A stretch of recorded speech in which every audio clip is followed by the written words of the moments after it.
Hello जी, आप सब कैसे हैं? Welcome to my YouTube channel. आज इस वीडियो में हम लोग एक दो टॉपिक्स पे बात करेंगे। सबसे पहले नंबर पे हम बात करेंगे उन स्टूडेंट्स से रिलेटेड जो पुर्तगाल से बाहर रहते हैं, खासकर स्पेन हो गया। अभी आज सुबह किसी का मैसेज आया था बेल्जियम से कि वो स्टूडेंट वीज़े पे बेल्जियम में है, और स्वीडन से भी कहीं लोगों के मैसेजेस आते हैं कि भाई हम यहाँ से हमें वार्निंग मिली है कि भाई आप हमारा मुल्क छोड़ के चले जाएं, इसलिए कि उनके कोर्सेज कंप्लीट हो गए या फिर होने वाले हैं। उन्होंने मज़ीद स्टे मांगा है, वीज़ा एक्सटेंशन, लेकिन उनको एक्सटेंशन नहीं मिल रही है। स्पेन से भी कहीं ऐसे मेरे जानने वाले भी दोस्त हैं जिनको एक्सटेंशन नहीं मिल रही है, या फिर वो उनके रिक्वायरमेंट्स पे नहीं उतर पा रहे हैं। तो वो मुझसे पूछते हैं क्या हम लोग पुर्तगाल में एडमिशन ले सकते हैं या हमारा एडमिशन यहाँ पे कन्वर्ट हो सकता है। तो सबसे पहले मैं आप लोगों को बताता चलूँ कि अगर आप लोगों में से कोई भी पुर्तगाल आने का ख्वाहिश रखता है, लेकिन वो इस सेंस भी नहीं होगा कि वहाँ से यहाँ पे आप अपना एजुकेशन कंटिन्यू कर सकें या उसको कन्वर्ट कर सकें, ऐसा नहीं है। हाँ, ये है कि यहाँ पे जो इस वक्त आपके लिए जो अपॉर्चुनिटी है, जिस तरह आप यहाँ पे एडमिशन ले सकते हैं, टीआरसी ले सकते हैं, इसको हम कहते हैं कन्वेंशनल कोर्सेज। कन्वेंशनल कोर्सेज क्या होते हैं? वो ये होते हैं कि अगर कोई यहाँ पे शेफ का कोर्स करना चाहता है, कोई होटल एंड टूरिज्म का कोर्स करना चाहता है, कोई आईटी से रिलेटेड कोई कोर्स करना चाहता है, तो वो इन कन्वेंशनल कोर्सेज में एडमिशन ले सकता है, और इसके बेस पे वो अपना टीआरसी हासिल कर सकता है, और ये टीआरसी आपको नेशनलिटी की तरफ लेके जा सकता है। या आप स्पेन में है, स्वीडन में है, या फिर आप बेल्जियम में, जर्मनी, फ्रांस, कहीं पे भी है, स्टूडेंट वीज़े पे है, तो आप ख्वाहिश रखते हैं तो आप इस डिपार्टमेंट में एडमिशन ले सकते हैं, और आप इस चीज़ को मज़ीद कंटिन्यू भी कर सकते हैं। और बहुत ही ईज़ी प्रोसेस है। 1 साल, 1.5 साल का एक कोर्स होता है, और वो भी ऑनलाइन होता है। आप घर बैठे हफ्ते में 2 दिन इसके क्लासेस होते हैं।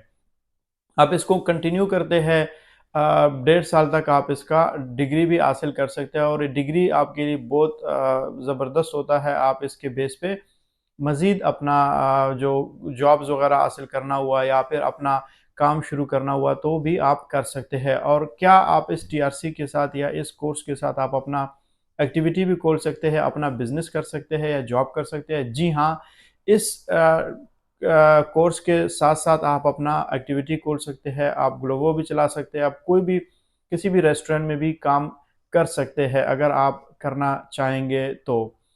इसके अलावा जो ज़्यादातर लोग यही सवाल कर रहे हैं कि हम लोग पुर्तगाल मूव आना चाहते हैं और टीआरसी हासिल करना चाहते हैं। हमारा वीज़ा लगा हुआ है स्पेन का, जर्मनी का, फ्रांस का, और वीज़ा अभी लीगल है।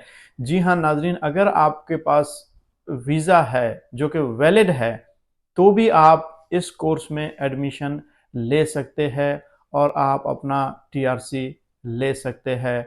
और इसके अलावा जो लोग चाहे वो कन्वेंशनल कोर्सेज की तरफ आते हैं या नॉर्मल जो लोग यहाँ पे मौजूद है, जो कोर्ट केस कराना चाहते हैं, अब वो लोग पूछ रहे हैं कि भाई आप हमें बताएं कि क्या पुर्तगाल में जो केसेस हो रहे हैं कोर्ट, ये डिले क्यों हो रहे हैं, क्या हमें कोर्ट केस करना चाहिए या नहीं?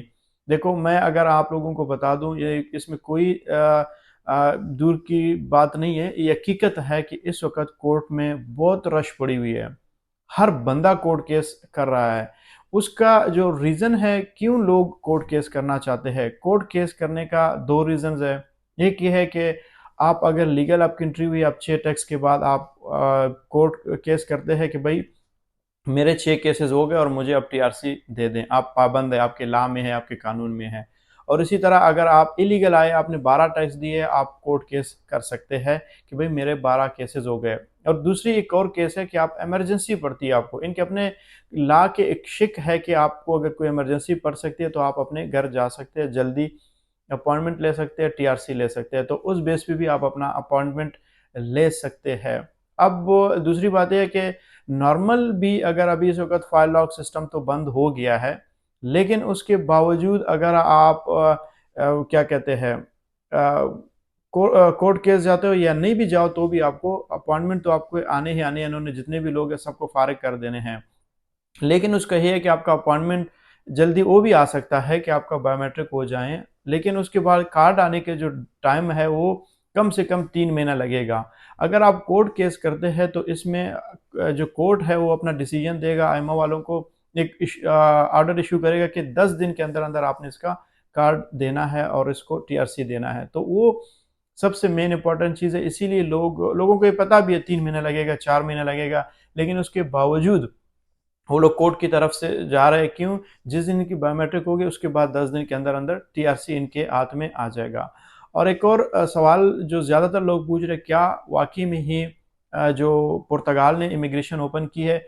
मेरे प्यारे भाइयों, देखो, इस वक्त पुर्तगाल ने इमिग्रेशन ओपन नहीं की है। हाँ, ओपन करेगा। क्यों करेगा? क्योंकि इस वक्त इनकी सिचुएशन है, इनको पैसे चाहिए, इनको इमिग्रेंट्स चाहिए जो टैक्स पेयर्स हो।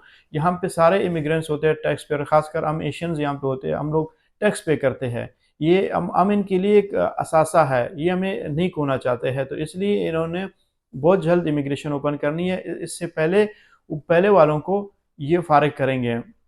और अब जो अगर सवाल आ रही है ना, लोग पूछते हैं कि भाई इमिग्रेशन ओपन हो गई, इमिग्रेशन ओपन हो गई, वो सिर्फ उन लोगों के लिए जो 3 जून से पहले यहाँ पे एंट्री आए हैं, उनके पास लीगल एंट्री भी है, उन्होंने फाइल लॉक नहीं कर सके। तो कोर्ट का एक फैसला आया है कि जो लोग 3 जून से पहले आए हुए हैं, उनके बाद हमने इमिग्रेशन ऑफ किया, क्लोज किया, उनको बताए बगैर, तो वो लोग अपना टैक्स पे करके अपना बगैर फाइल लॉक किए अपना टीआरसी हासिल कर सकते हैं। ये उनके लिए। बाकी जो नए आने वालों के लिए बहुत जल्द आप लोगों को भी खुशखबरी मिलेगी। हाँ, आप ये नहीं है कि आप कहीं और है, आप आ जाओ कि यहाँ पे इमिग्रेशन ओपन होने जा रही है। नहीं, आप कहीं पे भी है वहाँ पे रोकें, अपना काम करें। जब ओपन होगी तो हमारे चैनल के ही ज़रिए आप तक खबर पहुँचेगी। तो अगर आप इस तरह की खबरें चाहते हैं और इस तरह के अपडेट से आगाह रहना चाहते हैं, तो आप हमारे चैनल को सब्सक्राइब करें और बेल आइकन पे भी क्लिक करें। इससे हमें भी मोटिवेशन मिलती है, हम आप लोगों के लिए मज़ीद वीडियोज़ और इन्फॉर्मेशन लाते रहेंगे। Thank you so much. मिलते हैं अगले वीडियो में। अगर किसी को लीगल असिस्टेंस चाहिए, वो डिस्क्रिप्शन में मेरा नंबर है, वहाँ से मुझसे रब्ता कर सकते हैं। Thank you so much.